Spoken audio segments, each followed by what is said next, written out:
Nós vamos ler um texto da Palavra do Senhor. O livro do Êxodo, capítulo de número 12.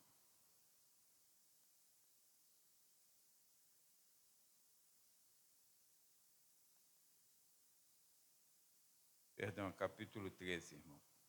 Capítulo de número 13, versículos 17 a 18. 17 e 18. Capítulo 13, 17 e 18. O texto diz assim: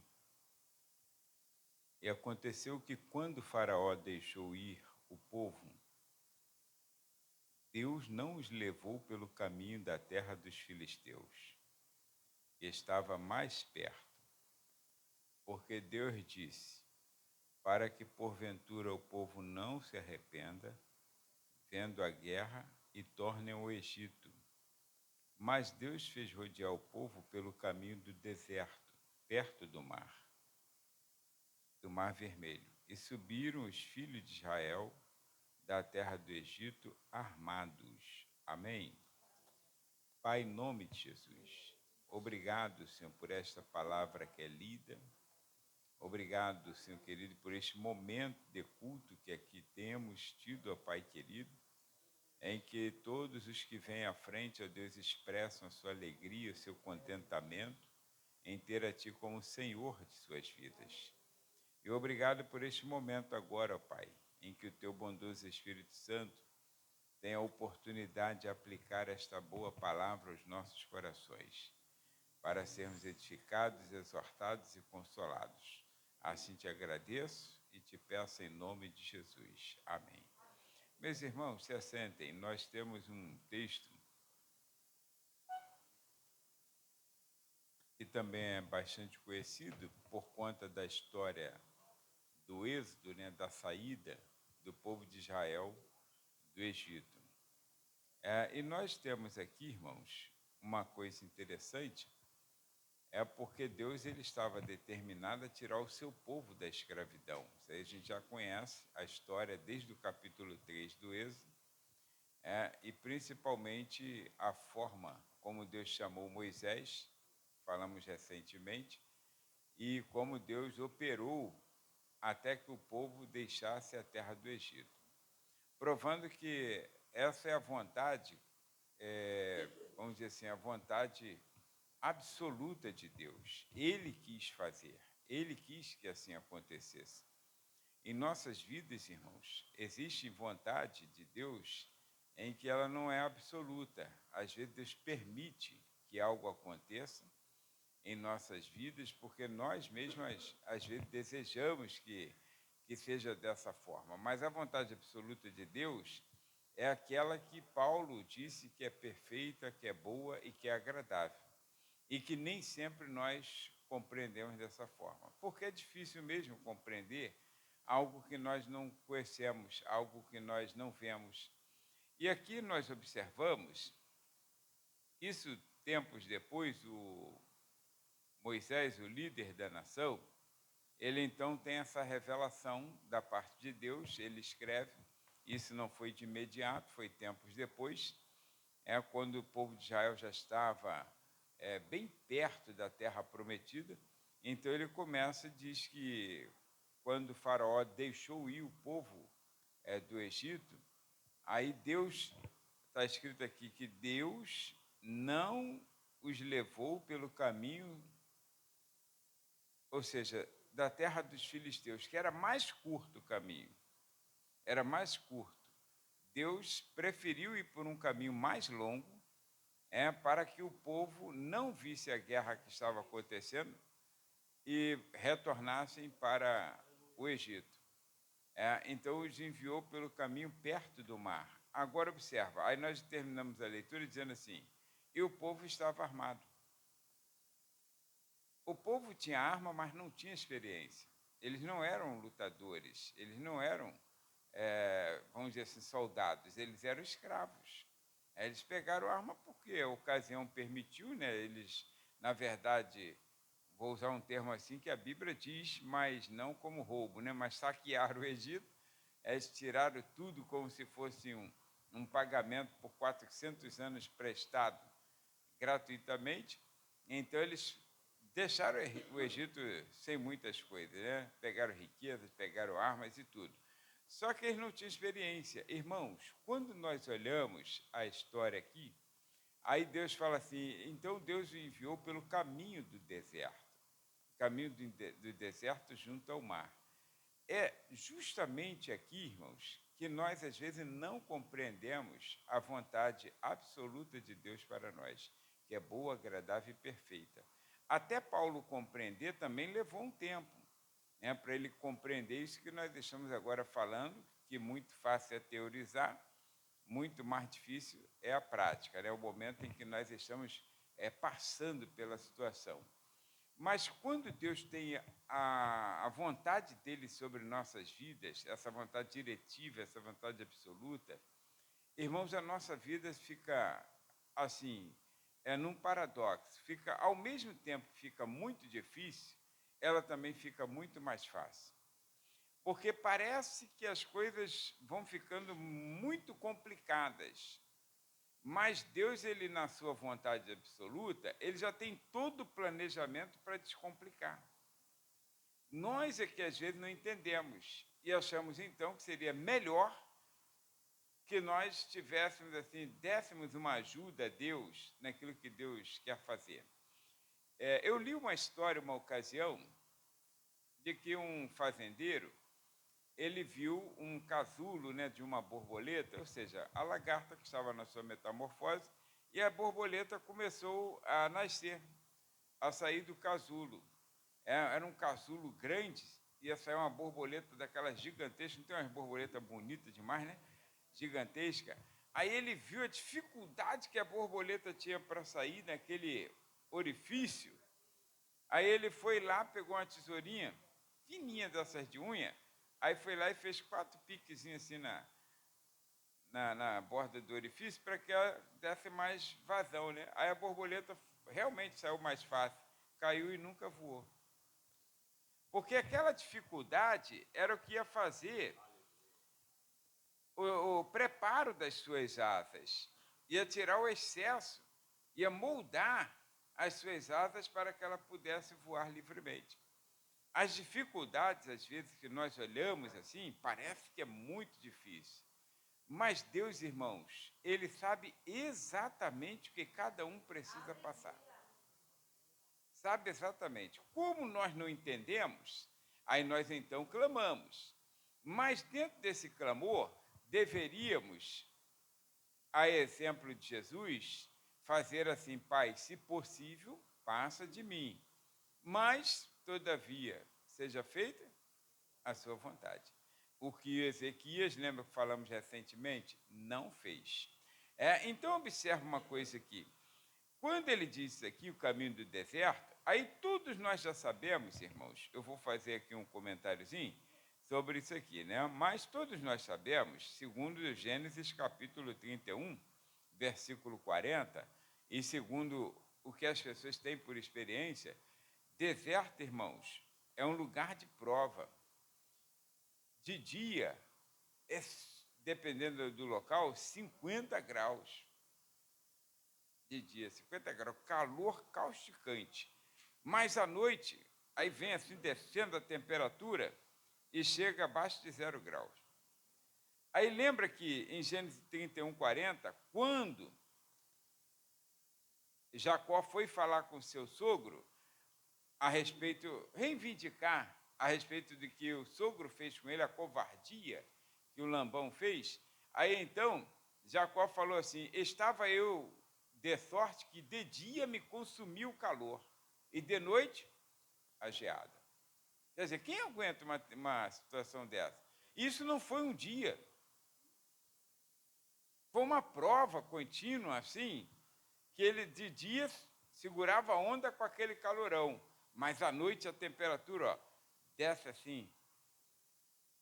E ele também tinha que segurar aquela prova. Olha, deserto nunca foi fácil para ninguém e nunca será. Mas, como disse certo crente, deserto é o seminário do crente. Você, se não passar no caminho do deserto, você não tem amadurecimento. Agora, cada qual de acordo com aquilo que pode suportar. Porque Deus não pode ser tentado, também ninguém tenta. Mas nós somos tentados, seduzidos pela nossa própria cobiça. Mas Deus, ele permite provações de acordo com o que podemos suportar. Então, quando Deus os levou, claro, tem muita gente ali, são milhares de pessoas. Ali tem velhos, ali tem de meia idade, tem crianças, tem recém-nascido, fora os animais, então tem muita gente. Quer dizer, vamos dizer assim, uma jornada que será mais pesada para uns do que para outros. Para o velho, muito mais difícil do que para o novinho. O novinho tira onda, né? Aí o velho já tem uma... Mas todos foram pelo caminho do deserto, porque todos Deus queria que passassem por provas que tivessem amadurecimento. E quando Deus ele faz isso, então a primeira coisa que vemos, e isso vamos saber sempre, é um lugar de prova de dia ou de noite. Segundo, é um lugar de milagres. Aconteceu ou não aconteceu? Provas. Lembra que a palavra do apóstolo Paulo ensinando, ele diz, irmãos, a tribulação, ela produz paciência. Então, quer dizer, amadurecimento. A tribulação produz amadurecimento. Se você não passa por tribulação, você não amadurece. Você ficará, sempre está tudo certinho. Como eu disse, cada um de acordo com a sua necessidade de amadurecimento. Então, Deus tem chamado para uns e, às vezes, aquele entra numa prova maior. Mas isso não é para choro, não é para desânimo. Isso aí é para amadurecimento. Então, cada um, tem gente que vai levar tapa na cara. Isso aí é de acordo com o treinamento. De acordo com o treinamento. Se for para o BOP, vai ter que levar tapa na cara. Agora, se você não quer levar tapa na cara, você entra ali na empresa Flores, entra, né? O nome já diz Flores, né? Então você vai ficar no bem bom. Agora, se quiser entrar onde você vai ter que combater, de fato e de verdade, então tem corporações que são mais exigidas do que outras. Depende da área em que você está trabalhando. Acredito eu que uma pessoa que esteja lá dentro, de repente, aí os fuzileiros navais, né? Deve ter muito mais rigor para o treinamento dele do que muitos outros na mesma corporação. Então, quando Deus nos leva, irmãos, não é para a nossa destruição, não é para o crente murmurar. A murmuração só atrasa o caminho no deserto. A murmuração, ela faz com que você dê um passo para frente e dois para trás. Você apenas tem que entrar no caminho que Deus quer e pedir graça e glória e viver o teu momento. Agora, claro, vai pedindo, enquanto você não descobre o que vai orando, vai pedindo, mas não reclame daquilo que Deus está fazendo com a sua vida. Porque o que Deus faz conosco, irmãos, é para amadurecimento. Na hora nós vamos sentir um peso. Como diz a palavra, como uma disciplina, né? Bem dada. Na hora você sente um peso. Aí depois você vê pessoas aqui, graças a Deus que meu pai e minha mãe me corrigiram. Não é assim? Porque se não tivesse me corrigido... Agora, tem filhos que aprontam mais, tem filhos que aprontam menos. Então, o caminho do deserto, de repente, para um é mais difícil do que para outro. Mas lá na frente você compreende que valeu a pena passar nessa situação. Então, quando nós olhamos aqui, é um lugar de prova, mas é dentro desse lugar de prova que Deus faz milagres e Deus tem a provisão. Foi ali que eles experimentaram cenas extraordinárias. Por exemplo, o caminho do deserto, o mar se abriu. Se ele vai pelo caminho dos filisteus, Deus também ia dar o jeitinho dele. Mas a experiência ia ser menor. O que mais a gente tem aqui que chama a nossa atenção? É o mar que se abre, irmãos. Todo mundo fala isso, ainda mais, e todo mundo menciona isso. Ainda mais eu que tenho esse nome, irmãos. Que às vezes, se eu tivesse que escolher, eu não escolheria Moisés. Toda hora vem engraçadinho. Moisés que abriu o mar vermelho, toda hora, gente. É uma coisa de louco, sabe?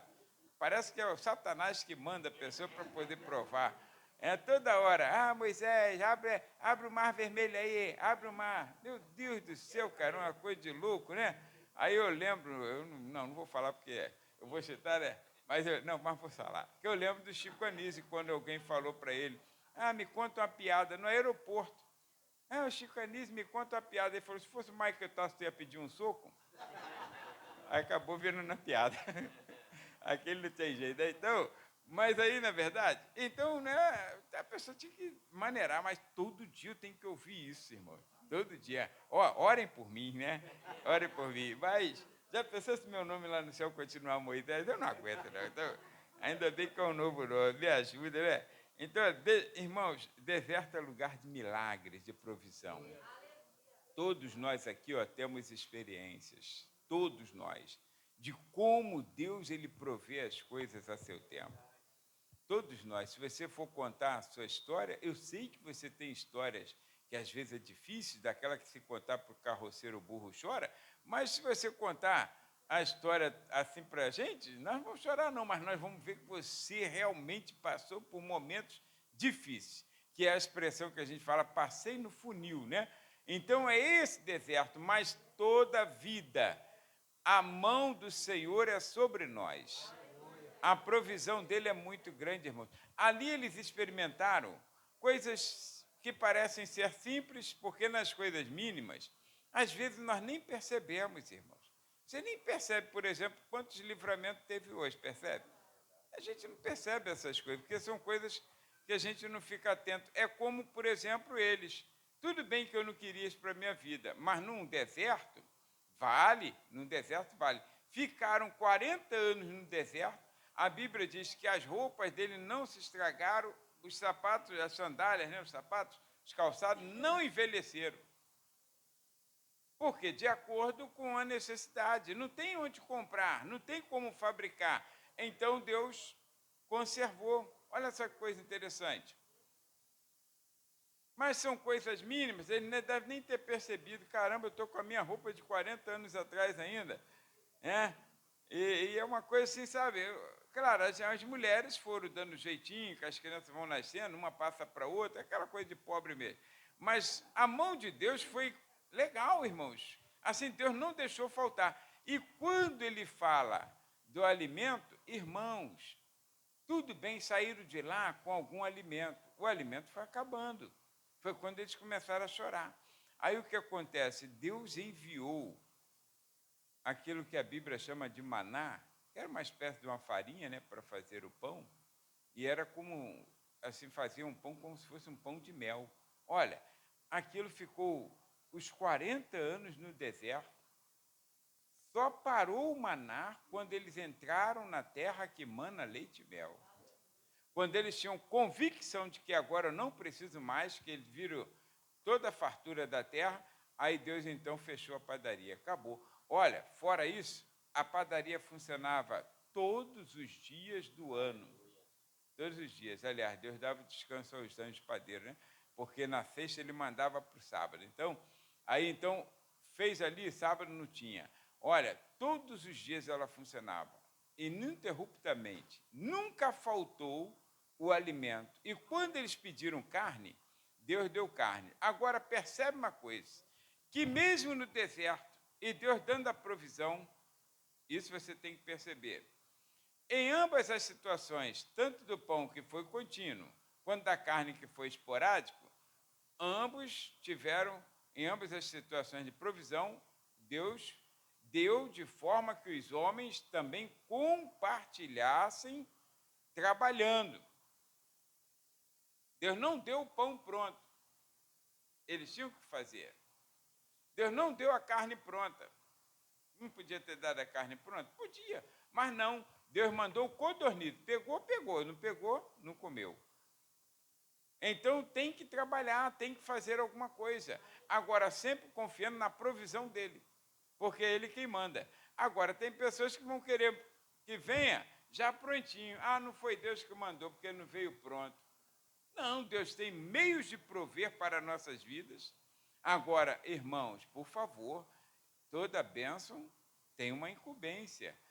Toda bênção exige sacrifícios. Tem pessoas que passam uma vida toda no deserto, mas elas também não se ajudam, porque vem a porta de trabalho abre, ela não entra, aí vem a provisão de Deus, ela não vê que é uma provisão de Deus, porque querem ficar no bem bom, querem que venha tudo sem fazer nada, deitado na rede, boquinha aberta, aí vem alguém e coloca a comida. Não, irmãos, igual o passarinho, não é assim não. Você tem que levantar, você tem que agir, porque Deus estará contigo. Agora, você tem que levantar. Levantava cedo, vai lá colher aquele tipo de semente, né, que era para o maná, vai colher aquilo ali, aí sim, leva para casa, vão fazer o pão e vão se deliciar. As codornizes chegaram, por que não veio pronta? Não, não vem pronta. Você tem que pegar, tem que matar, tem que depenar, tem que fazer tudo o que tem que ser feito. Agora vai comer, e comer até o olho esbugalhar. Agora, irmãos, a bênção de Deus é que enriquece, mas ela não consegue ser bênção para alguém que não estende a mão para fazer. Não consegue. Tem pessoas que querem ficar ricas, elas querem ir ali fazer uma fezinha e ficar milionária. Não. O segredo para você ser abençoado é você arregaçar a manga e trabalhar. Então vai fazer alguma coisa. Então, olha, Deus tem propósito para nós. Está no deserto, todo mundo já passou, como eu disse, todo mundo passa em algum momento. Agora, o segredo é receber a provisão, perceber o milagre de Deus, mas Ele sempre contará com a nossa ajuda. E, às vezes, irmãos, como, por exemplo, aqueles moços que estavam lá com Jesus, em determinado momento, vamos dizer que fosse um deserto, porque eles estavam distantes de todo o comércio, e aquela multidão de cerca de 5.000 homens, fora mulheres e crianças, todas com fome. Aí até que André chega e fala assim, Senhor, tem aqui um rapaz que tem 5 pães e 2 peixinhos, é bem claro, né? Aí, mas o que é isso para tantos? Mas no deserto é lugar de provisão, é lugar de milagre. Jesus aproveita a ocasião, ele pede para que eles arrumem os cestos, aí cada discípulo tem um cesto em suas mãos, provavelmente cesto grande, né? Que hoje a gente chama aí de Moisés, aí Moisés de novo, aquele cesto de pão, Moisés se arrebenta mesmo. Aí então o que acontece? Aí está ali com aquele cesto grande, Jesus partilha o pão e peixe e manda os discípulos entregar. Olha, irmãos, tu já parou para analisar que eu não estou passando com um cesto para cerca de 40 pessoas, como num momento desse seria rapidinho. Eu estou passando num cesto que eu não fiz a conta, né, proporcional, mas são cerca de, segundo alguém falou aí, cerca de 8.000 a 9.000 pessoas, dividido para 12 pessoas assistir. E essas 12 pessoas que estão assistindo, as cerca de 9.000 pessoas, também estão tão famintas quanto elas. A prova, então, está maior para os 12 do que para aqueles, que eles já estão comendo.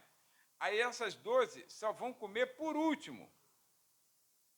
Só vão comer por último. Depois que todo mundo comer, chegaram para Jesus, Senhor, sobrou 12 cestos. Aí cada um ficou com 6. Também quem ri por último, ri melhor, né? Cada um ficou com 6. Agora, irmãos, percebe que, mesmo na prova, você tem que trabalhar.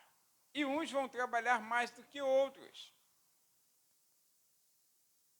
Porque quem foi chamado para servir, sempre tem um encargo maior.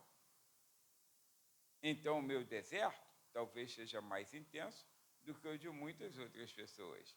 Porque mesmo se eu estiver no deserto, eu tenho que estar acudindo àquele que está no deserto também, e sem ele perceber que eu também estou no deserto com ele, no mesmo deserto. Eles estavam também com fome, mas eles tinham que servir primeiro. Aí depois, por último, se sobrar, vamos dizer assim, a gente se serve, e sobrou, graças a Deus, né? Então, olha, agora tem outra coisa interessante, irmãos. No deserto, irmãos, você pode perceber que é o limiar da terra próspera. Eles estavam muito perto da terra prometida. O que tardou, como eu falei, a estadia deles no deserto, foi o fato de eles ficarem se rebeliando, ficarem se revoltando, ficarem murmurando. Aí, quando começaram a murmurar, aí começaram a dar volta. Não perceberam que estava logo ali a porta de saída para a promessa de Deus se cumprir.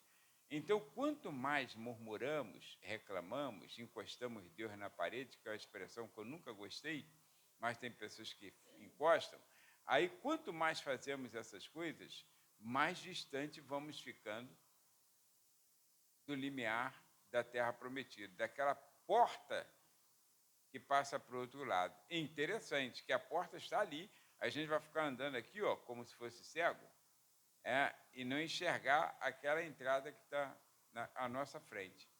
Quer dizer, eles estavam muito perto e agora se tornaram tão longe, porque deserto também, como eu falei, é um lugar de experiências.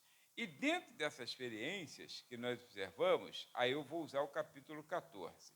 Irmãos, existem nesse deserto, pelo menos aqui no texto do capítulo 14, que é o texto essencial que fala sobre o auge ali na entrada do mar, vamos dizer, o ponto mais alto, mais crítico deles, foi quando eles chegaram de frente ao mar e escutaram o tropel dos carros, aí era Faraó que estava vindo atrás para matá-los.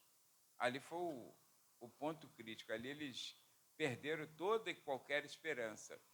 E deserto é um lugar de experiências. Agora, dentro da experiência, todo mundo sabe que uma visão, ela determina uma ação. E aqui nesse texto, mostra 4 tipos de visões. A primeira que nós observamos, irmãos, tá? É a visão do inimigo. O inimigo sempre vai causar terror, sempre. Todas as pessoas, quando estão passando por esse momento, o inimigo fala assim, já era para você. Aí fala no coração, no ouvido de alguém, Deus te abandonou, Deus não te ama, não.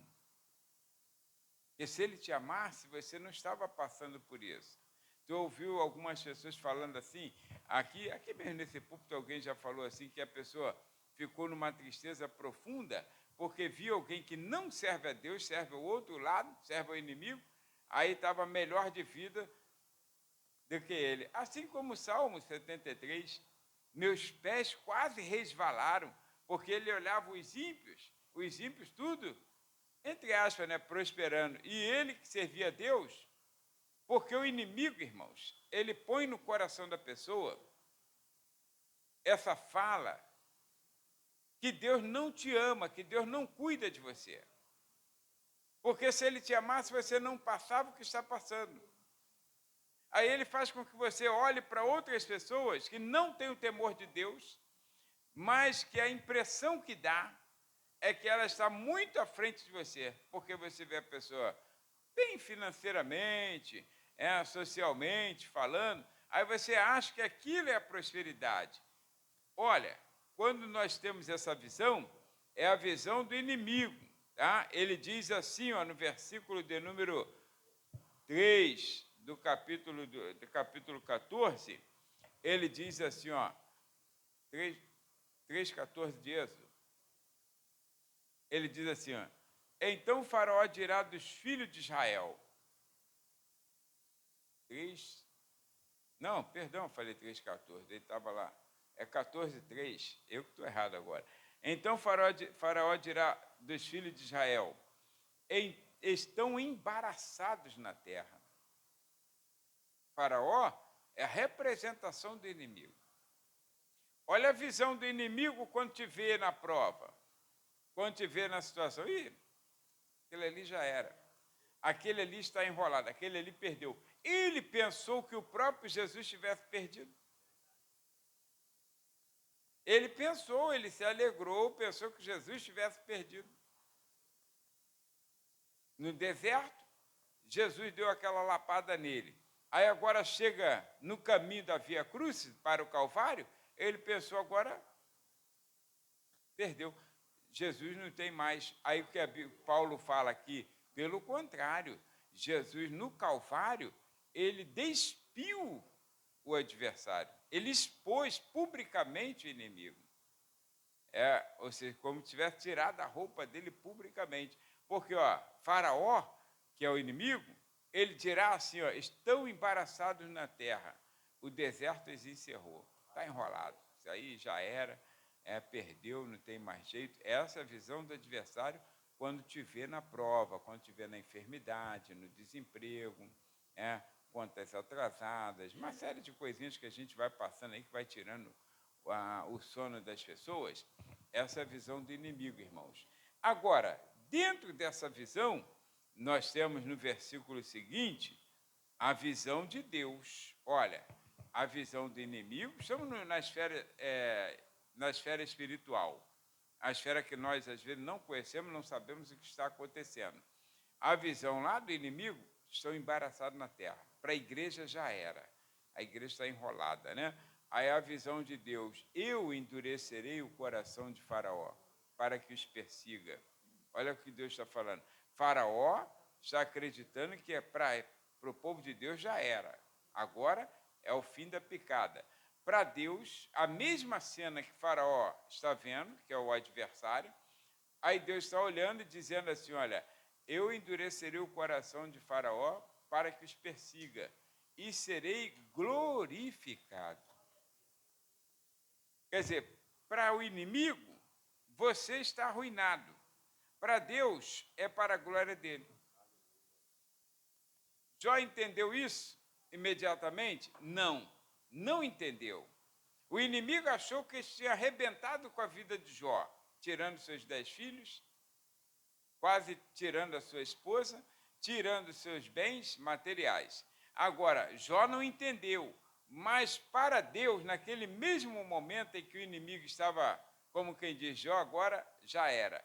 Aí Deus estava, eu serei glorificado. Lá na frente você vê Jó falando assim, bem sei eu que tudo podes, e que nenhum dos teus planos pode ser frustrado. Jó 42, 2. Então, observa, aí ele diz, em todo o seu exército saberão os egípcios que eu sou o Senhor.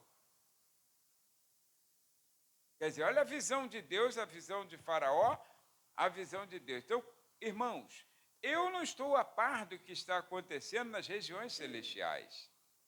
Assim como Daniel não sabia. Daniel estava vivendo um momento muito difícil, muito difícil.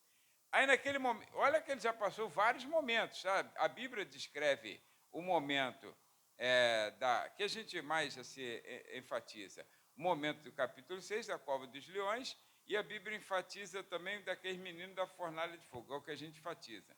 Mas tem aquele momento que foi cruel do capítulo 2, quando você sabe que o rei Nabucodonosor ia matar todos os sábios, e eles estavam na lista dos que iam morrer. Olha que crueldade, que intensidade de vida. Eles são jovens, irmão. Daniel foi para cativeiro, segundo historiadores, com cerca de 14 anos de idade. São adolescentes. Então, o que acontece? Agora, esses meninos que vão morrer, aí Deus lhes dá uma experiência, ele aumenta-lhes a fé.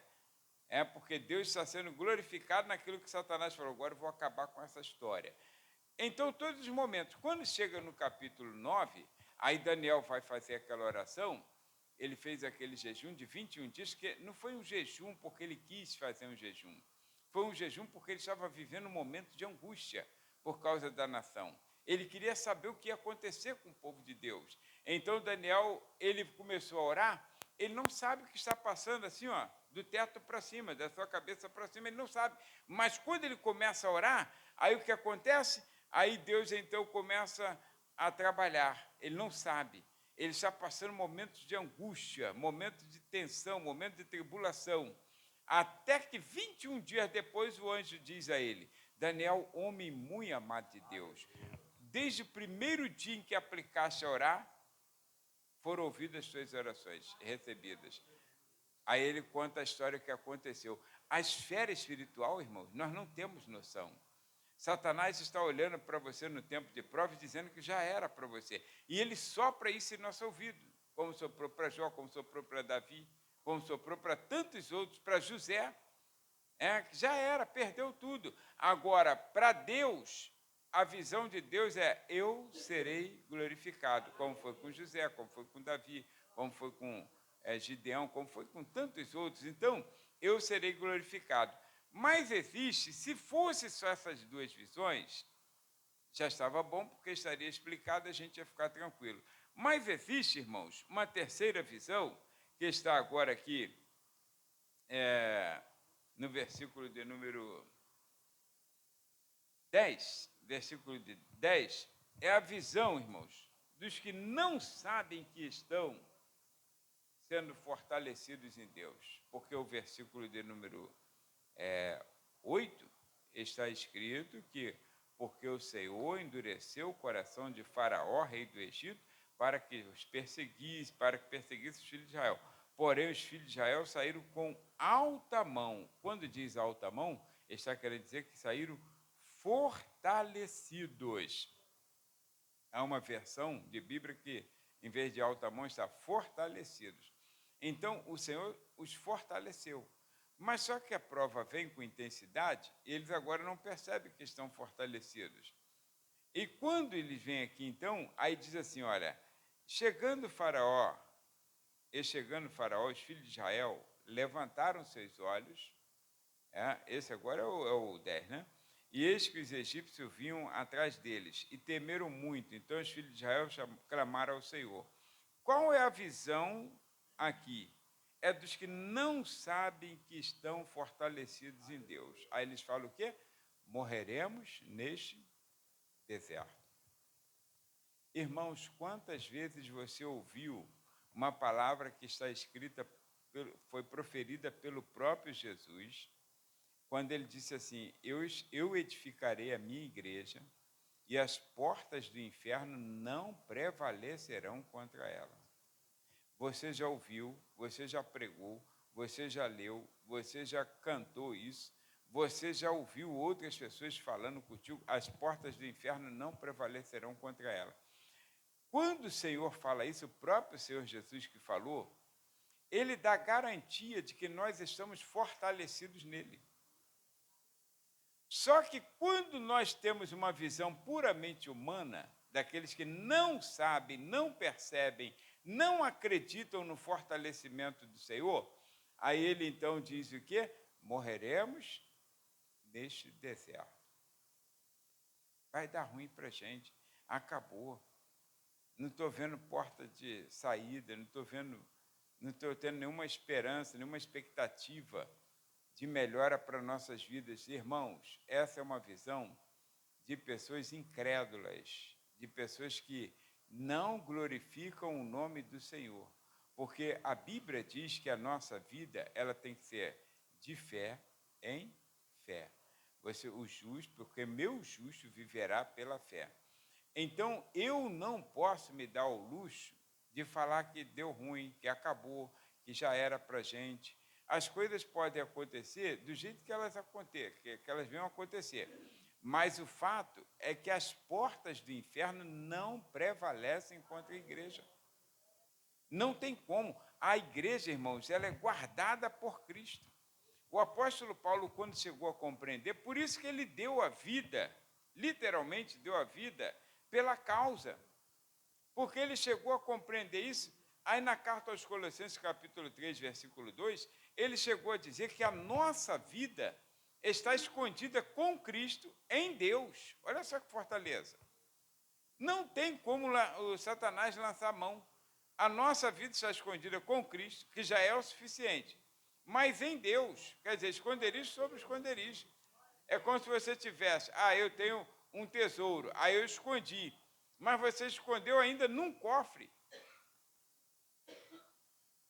Então não tem como alguém chegar e levar assim de mão beijada. E não tem como o adversário fazer isso. Agora, o que compete a nós é o que ele também ensinou, que é fortalecei-vos no Senhor e na força do seu poder. Quer dizer, quem dá o fortalecimento é ele, mas eu preciso estar disposto, ou seja, me submeter a esse processo de fortalecimento. E o processo de fortalecimento que ele fala lá em Efésios é o quê? É vigiar, é orar continuamente, é orar uns pelos outros, está vendo? É ter a palavra, né? Que é a espada do Espírito, é ter a salvação como capacete em sua vida. Enfim, o processo do fortalecimento, eu preciso me adequar a ele. Mas, irmãos, a vida do crente em Cristo Jesus, ela está protegida por Deus, está escondida em Cristo. Está escondida em Cristo. É o que seria para nós, para o Antigo Testamento, o Salmo 91. Que aquele que habita no esconderijo do Altíssimo, a sombra do Onipotente descansará. Quer dizer, você fica tranquilo, nossa vida está escondida com Cristo em Deus. Não tem como Satanás tocar em nossas vidas, a menos que Deus permita para a glória dele. Então, mas quem não tem a visão de fé, aí vai falar o quê? Morreremos neste deserto. E de vez em quando eles repetiam isso. Percebe que quem tem fé não fala. Que é o caso de Moisés. Está na mesma situação, no mesmo problema, na mesma dificuldade, mas você não ouve ele falando isso. Mas os outros, na mesma situação, e gritando, desesperando, e colocando terror nos outros, que já era para nós. Olha, porque agora sim entra essa quarta visão, aí está mais à frente, que está no versículo de número 15. A quarta visão é dos que sabem, irmãos, que estão fortalecidos em Deus. Quem está fortalecido em Deus, irmão, não é perfeito, é aperfeiçoado. O Senhor não torna crente perfeito, não faz milagre de tornar um crente perfeito. Ele aperfeiçoa crente, ele melhora o sujeito, ele não torna perfeito. Perfeição, como o apóstolo Paulo falou, só no dia do arrebatamento da igreja, quando que é mortal, se reveste de imortalidade. E o que é corruptível, de incorruptibilidade. Aí, a perfeição. Agora, aqui nessa terra, é melhoramento. Então, Deus vai te melhorando a cada dia. E nessa melhora, aí nós temos a visão de quem é fortalecido. Olha só, confiança absoluta em Deus. Absoluta, irmãos. Ele diz assim, Moisés, que foi a representação desse que tem uma visão de que está fortalecido no Senhor. Ele fala, não temais. Irmãos, eu estou falando de alguém que está na mesma situação. E que se tem alguém que Faraó quer matar primeiro é Moisés. Antes de qualquer pessoa que ele queira matar, claro, ele vai matar quem estiver na frente. Mas antes de qualquer pessoa, a sede dele está em Moisés, que foi quem provocou a morte de seu filho primogênito. Então ele vem sedento para matar Moisés. E Moisés, na mesma situação, são essas coisas que a gente percebe, é a visão de quem é fortalecido e de quem não é fortalecido por Deus. Quem vive por fé e quem não vive por fé. Porque dentro do mesmo cenário, as pessoas estão dizendo assim, morreremos neste deserto. Aí se levanta ele, que é um homem como qualquer outro, e ele diz assim, olha, não temais. Ele era para ser o primeiro a ficar com medo e se esconder. E ele disse assim, não tenham medo, não tenham medo. Aí diz uma coisa interessante, ó, estai quietos. Como ficar quietos? Sabendo que vai morrer. Então estai quietos e vede o livramento que do Senhor, que hoje vos dará. Aí ele então aqui, observe, irmãos, confiança absoluta em Deus. E outra coisa, vede o livramento que hoje fará, porque os egípcios que hoje fiz, nunca mais vereis para sempre. Ou seja, o inimigo será nocauteado. Ele pode vir com toda a força. Você fica tranquilo. Parece cena de Rock Balboa, né? O cara está quase morrendo, depois se levanta e ainda ganha a briga. Então, né? Passa um trator por cima, está todo requenguela, mas consegue levantar e ganhar a briga. Cena de filme, irmãos, é isso aqui, ó. Estão todos enfraquecidos. Não tem arma, mas não sabe lutar. Não tem experiência nenhuma. Moisés também não tem experiência de briga. Mas ele disse assim, o inimigo que hoje vocês estão vendo, nunca mais tornareis a ver. Ou seja, porque o mesmo anjo que tomou conta deles para tirá-los de lá, é o mesmo que nocauteará o inimigo. Eles não sabem como, nem Moisés sabe como. Porque foi depois disso aqui, irmãos, ele fala assim, então o Senhor pelejará por vós. Ele não sabe como vai acontecer, ele não sabe, ele não tem noção. Deus não revelou o passo a passo. Mas quando ele acaba de falar com uma visão que determina uma ação, ou seja, se eu creio em Deus, então ele provê os meios para que a minha fé seja fortalecida. Aí quando ele fala, ele diz, Moisés, levanta o cajado, ordena o mar. Aí então ele ordena o mar se abre. O povo passa a pé enxuto, como você conhece a história. A noite inteira, irmãos, Deus dando graça, Deus dando glória, dando força, e o povo passando, e Deus, a Bíblia fala assim, ó, olha, o povo está a pé, mulheres, homens, mulheres e crianças, e animais. Quer dizer, uma multidão, ali tem um montão de velhinhos, irmãos, um montão de velhinhos. Tem um montão de crianças, tem um montão de animais. Aí o que Deus faz? Ele começa a empacar, atrapalhar a viagem de Faraó. Ele coloca uma nuvem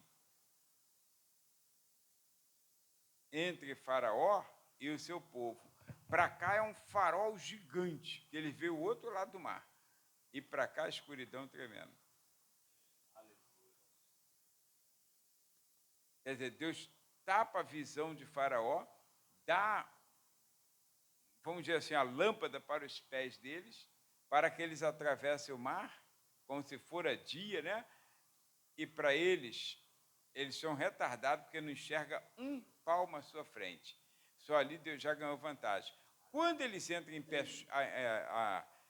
pé chuto, né, enxuto, como diz a Bíblia, eles entram e quando estão saindo, aí depois Deus começa a fazer lama, porque os carros de Faraó começam a atolar.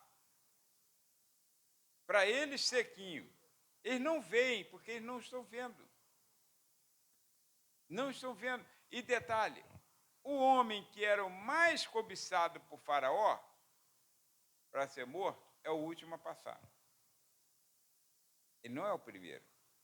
Ele é o último. Todo mundo passa na frente. Ele vai por último.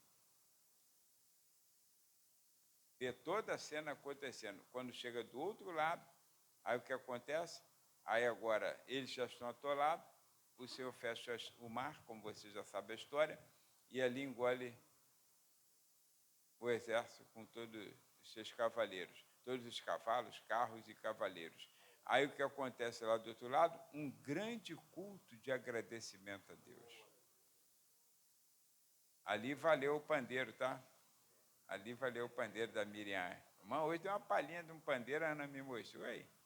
Né, Júlio? Sabe tocar, né? Então, falou e está falado, né? Deu uma palhinha bonita lá no 2 hinos da harpa, né? Então, aí, ó, ali Miriam dançou. Ali Miriam dançou. Mas não nasceu o ministério de dança, tá, gente? Miriam dançou porque o mar se abriu. Se o mar se abrir, até eu vou dançar. Escuta o que eu estou te falando. Mas se ele não se abrir, não vou dançar, não. Então, olha, ali Miriam dançou, ali Miriam se alegrou, ali o povo se alegrou, exultou. Então, qual é a visão correta? Uma visão determina uma ação. Duas visões foram excelentes. A visão de Deus, eu serei glorificado. E a visão de quem teme a Deus, de quem tem fé, que falou, vocês verão o livramento que hoje Deus vos dará. As duas visões anteriores, Faraó, do inimigo, não vale nada para nossas vidas. Fica com aquilo que Deus falou contigo. Você é dele, pertence a ele, a tua vida tem valor, E prova é só um momento, irmãos. Daqui a pouco ela passa e você vai glorificar. Amém? Vai dar culto e ações de graça. Não precisa dar bolo, tá? Não precisa dar bolo. É culto em ações de graça. Bolo é só cortesia de quem quer dar, irmãos. Culto em ações de graça não é obrigado a dar bolo para ninguém. Tá? Mas às vezes a pessoa está tão grata que quer dar o bolo. Mas não precisa, que às vezes o culto em ações de graça não te gerou nenhum extra, não. Foi só uma bênção que você recebeu, mas não gerou nada. Aí como é que você vai dar culto em ações de graça fazendo festa? Aí tu faz a festa, pega endivida, daqui a pouco tu está na prova de novo. Então, não faça isso, né? Não caia no vício, não. Então, você deu o culto em ações de graça, irmão, porque vale a pena cultuar e saber que Deus é por nós. E se Deus é por nós, quem será contra nós? Amém? Fica de pé. Vamos orar? Irmãos, a lista dos aniversariantes de abril